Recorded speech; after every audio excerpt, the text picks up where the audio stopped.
Senator Cynthia Lummis and North Dakota Senator Kevin Cramer, to both of you. Thanks very much for doing this. Senator Lummis, maybe too soon. Have you seen or heard about the new so-called clean continuing resolution?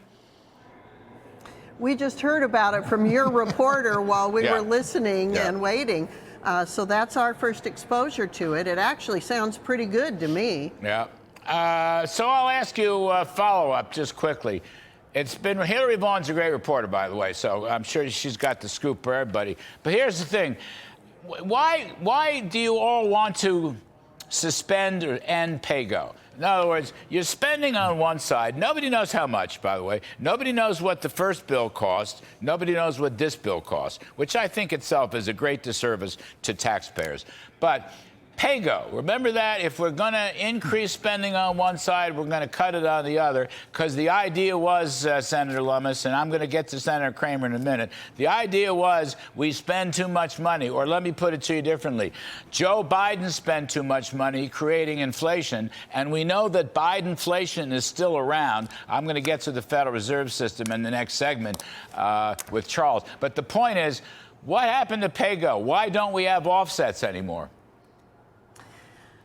Democrats use pay-go to spend more and raise taxes. Republicans use pay-go to spend more and borrow more.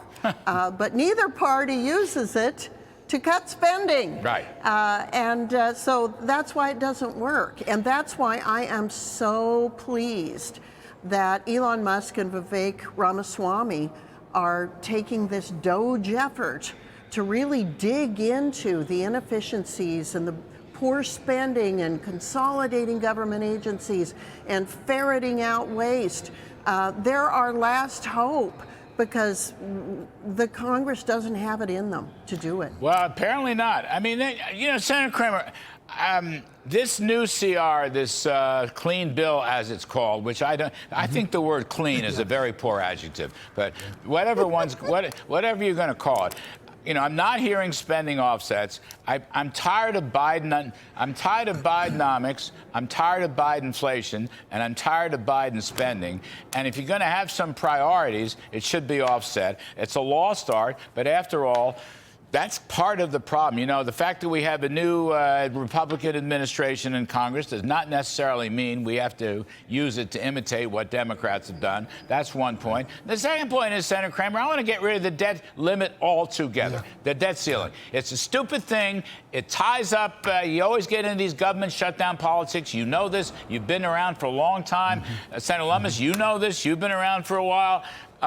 It's ignored. All it does is force, you know, it's blackmail to spend more money in order to stop the government from shutting down. Who cares? Social Security has nothing to do with government shutdowns, et cetera, et cetera. Get rid of it, Senator Cramer. Just get rid of it. Yeah, well, I have some sympathy for that position for sure. The one thing I would say, though, over my years, and Cynthia and I have done this together for quite a while, there are times when you come up on the debt ceiling, which is the moment that you can actually have a serious discussion at what are the causers of the debt, what kind of process changes or institutional changes can we make, and use the debt ceiling as leverage. The problem is when that happens, much like Graham-Rudman or Budget Control Act, you get a year or two of savings, and then you suddenly blow the whole thing up and you're back to overspending again. So I'm kind of with you on that, although I would like to say if we were going to actually eliminate the debt ceiling altogether, I'd like to get something big for it, something like a Prevent Government Shutdown Act, some sort of, again, institutional guardrail that's permanent, that actually gets after the issue of spending in the first place. With regard to the pay-go issue, Larry, one thing to remember, this continuing resolution really, and you're right, it's not clean, because you can't say it's clean plus. That's not clean. Right. Yeah. However, even at that, remember, this is for the next couple of months of spending, and you put it in the context of an entire fiscal year. So if there's going to be a pay for, it would be in the second half of the year, which brings up the fact that come January 3rd, when Republicans actually have a majority in the Senate, and January 20th, when we actually have a president, and we get together on budget reconciliation, look for, first of all, low-hanging fruit, look for the opportunities to cut spending, look for opportunities, more importantly, in the second part of the year when we get to take up tax policy and generate more revenue through pro-growth policies that grow the economy and help grow us closer to balance. Senator Lummis, how about the first part of the year? You know, Senator Cramer's given me this line about mañana. It's always tomorrow. It's always the next quarter. Now it's the second half of the year. The debt ceiling is for 2 years. You know it's going to happen. None of this matters. You know, I'm in a 12-step program that often argues the problem is self. You can't have governance from that. The problem is in yourself, and you have to change yourself. Now, you all need a higher power down there for spending and other things. There's no question about that. But the reality is it's always put the tax cuts first. That's my other point. I want to start the blue-collar boom in the second half of this year, not next year or the year after. Put the tax cuts first. Put together a real reconciliation bill that includes border security and tax cuts. That's what I want. And if the Doge brothers can get together with Russ Vought at OMB and the other members of Mr. Trump's team, let's start cutting spending right now. I don't need debt ceilings to do it. I don't need pay-goes to do it. I don't need crutches to do it. You just have to do it. Just do it. Shock the nation and do it. Larry, from your mouth to God's ear. We absolutely can do that.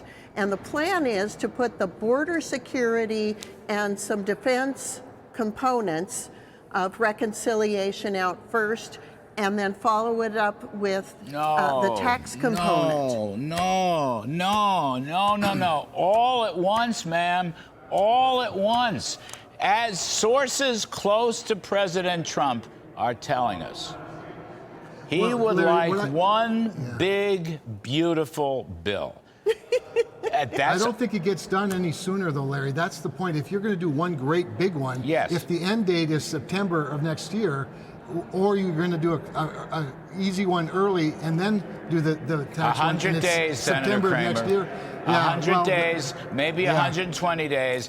I'm willing to wait 3 or 4 months if it all gets done. If you tell me you're going to do border first and tax cuts second, then that tells me if you're lucky, you'll get tax cuts at the end of the year. You might not. 2017 was pretty darn lucky. It was like a Doug Flutie Hail Mary pass into the end zone, which was caught back then, but it won't always be caught, these Hail Mary passes. And meanwhile, the blue-collar boom won't start this year and might not even start next year if you wait. You can't wait. That's what I'm trying to tell you, both of you. You can't wait. You have to start in right away. Remember, the Tax Cuts and Jobs Act don't expire till the end of next year. So we have that room to get it done right, not just get it done fast. You don't have any room. That expiration date, that's the penalty zone. That's the penalty. You don't want to go near the penalty zone, Senator Cramer. You don't want to be within 100 yards of the penalty zone. That's what I'm saying. I mean, Senator Lummis, come on, I'm counting on you, a good Wyoming conservative. You got to talk some sense into this North Dakota guy, for heaven's sakes. All at once, ma'am. All at once. Well, you are taking the Jason Smith House Ways and Means Committee notion of this. Yes. And of course, the Constitution was designed so the House would act first on taxes. Yes. So you might get your wish. Yes. If the House moves pursuant to your design, pursuant to Jason Smith's design in the House, and President Trump's design. I'm just saying, I can't speak for the president. Lord knows, never speak for the president. He will speak for it when he's ready to speak for it. But I will say this. Sources close to him are saying that he would like one big, beautiful bill. And that's something. And if he puts his foot down, it can be done. It can be done. I'm not going to tell you who I've been talking to in the Senate, but I've talked to a lot of people, leadership, and so it's just a matter of timing. Don't wait. Never take second best, you know? Larry, President Trump's the only one who won all 6 swing states. Yes, ma'am. Who won the popular vote, who survived 2 assassination attempts, who's survived all these bogus lawsuits. If anybody's earned the right to say what he wants in this space, it's President Trump. Yeah. Believe me, You got he's it. going to be calling the shots. But You it would be got it. better if he'd speak sooner rather than halfway through the Exactly. process. Yeah, good point. I'm sure, look, he will. When the time comes in, I'm not going to speak for him. He'll speak for himself. I'm just telling you what sources are saying. But yes, he will speak for him, and I appreciate what you said, Senator Lummis. And as far as you're concerned, Senator Cramer, how about some pay-go? Pay-go, come on. Somebody's got to put a stop to all this Biden spending. You got to stop. I love you, sir, and I'm going to wish you both a very happy Christmas and season's greetings and whatever you're celebrating. But we should celebrate spending restraint and then pro-growth tax cuts, all right? Thank you for coming on the show. We appreciate it. Senator Cynthia Lummis, Senator Kevin Cramer, thanks ever so much.